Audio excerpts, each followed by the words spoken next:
Rajpipla collector કચેરી સ્થિત ભૂસ્તર વિજ્ઞાન અને ખનિજ ખાતામાં ફરજ બજાવતા રોયલ્ટી ઇન્સ્પેક્ટર દીપક સોહનલાલ સાવરિયાના કહેવાથી વીઆર હોટલનો મેનેજર કામયાબ અલી મનસૂબ અલી સેલિયા રેતીનો વ્યવસાય કરનાર પાસેથી ₹60,000ની લાંચ લેતા ઝડપાયો હતો. ફરિયાદી પોતાની ટાટા ટ્રકમાં પોઈચા નર્મદા કાંઠેથી રેતી ભરી રાજપીપળા ખાતે ઓર્ડર મુજબ રેતીનો ધંધો કરતો હોય, જેથી દીપક સોહનલાલ સાવરિયા રોયલ્ટી ઇન્સ્પેક્ટરે જેઓ માઇન એપ્લિકેશન આધારે ફરિયાદીની ટાટા ટ્રકના નંબર શોધી ફરિયાદીને વોટ્સએપ ઓડિયો કોલિંગ કરી જણાવ્યું કે રોયલ્ટી વગરના ગાડી જવા દીધેલ જે ટ્રકમાં ખનીજના ગોડાઉનમાં મૂકીશ તો તેને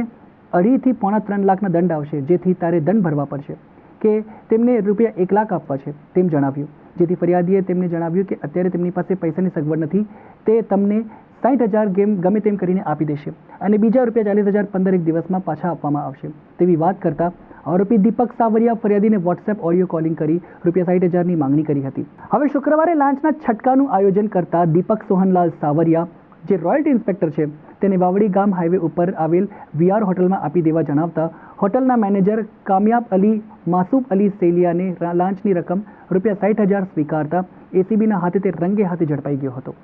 એસીબીની ટીમે જરૂરી કાર્યવાહી કરી બંને આરોપીની ધરપકડ કરી છે. તેઓને વડોદરા ખાતેની એસીબી કચેરી ખાતે લઈ આવ્યા બાદ